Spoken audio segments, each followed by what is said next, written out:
সবাইকে নমস্কার জানিয়ে বলছি, প্লিজ দয়া করে কেউ কাউন্টিং এজেন্টরা এবং প্রার্থী ক্যান্ডিডেটরা তারা ভোটিং এলাকা ছেড়ে আসবেন না।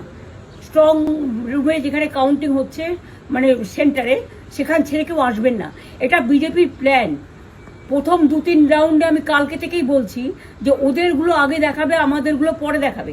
এবং অনেক জায়গায় 2-3 রাউন্ড কাউন্টিং করার পরে প্রায় 100টা জায়গায় কাউন্টিং বন্ধ করে রেখে দিয়েছে। এবং কল্যাণীতে ধরা পড়েছে 7টা মেশিন, যেখানে কোনো মিল নেই।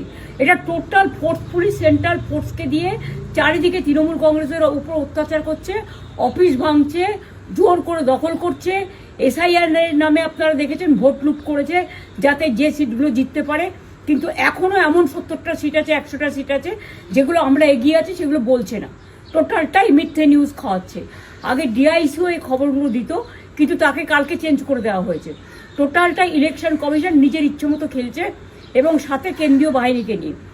এবং আমাদের পুলিশরা টোটাল মাথা নত করে কেন্দ্রীয় বাহিনীর আন্ডারে কাজ করছে। সুতরাং আমি আমাদের কাউন্টিং এজেন্টদের, আমাদের সমস্ত পার্টির কর্মীদের বলবো, অত মন খারাপ করার কারণ নেই। আমি বলেছিলাম সূর্যাস্তের পরে আপনারা জিতবেন।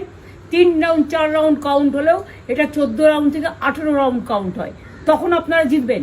Wait and see, watch.